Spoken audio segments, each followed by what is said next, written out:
আচ্ছা, আমি কোনো দুই নায়িকার সাথে ছবি করব না, এটা শাকিব খানকে আমি অলওয়েজ বলে দিয়েছি। আমি সোলো হলে ওর সাথে কাজ করব। ঢাকাই সিনেমার আলোচিত নায়িকা মিষ্টি জান্নাত সবসময় ব্যক্তিগত জীবন ও কাজের কারণে নেটিজেনদের নজর কাড়েন। বিশেষ করে শাকিব খানকে ঘিরে ওঠা গুঞ্জন তাকে প্রায় আলোচনার কেন্দ্রে নিয়ে আসে। সম্প্রতি গণমাধ্যমের সঙ্গে আলাপকালে মিষ্টি জান্নাত স্পষ্ট করেন, যে কোনো সিনেমায় দুই বা তার বেশি নায়িকা থাকলে তিনি অভিনয় করতে আগ্রহী নন। তিনি বলেন, আমি কোনো দুই নায়িকার সঙ্গে ছবি করব না, এটা আমি বরাবরই বলে দিয়েছি। যদি সোলো হই তখনই শাকিব খানের সঙ্গে কাজ করব, কারণ দুই নায়িকা এক নায়িকা এরকম ছবিতে আমার কোনো আগ্রহ নেই।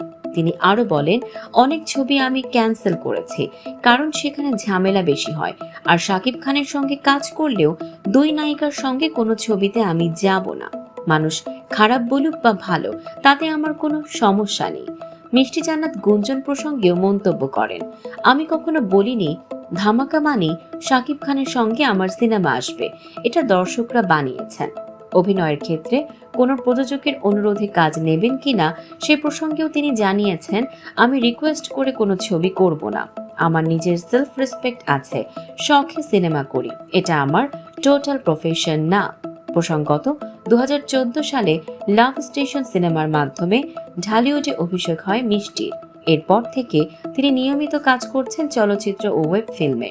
অভিনয়ের বাইরে মিষ্টি একজন দন্ত চিকিৎসক হিসেবেও পরিচিত।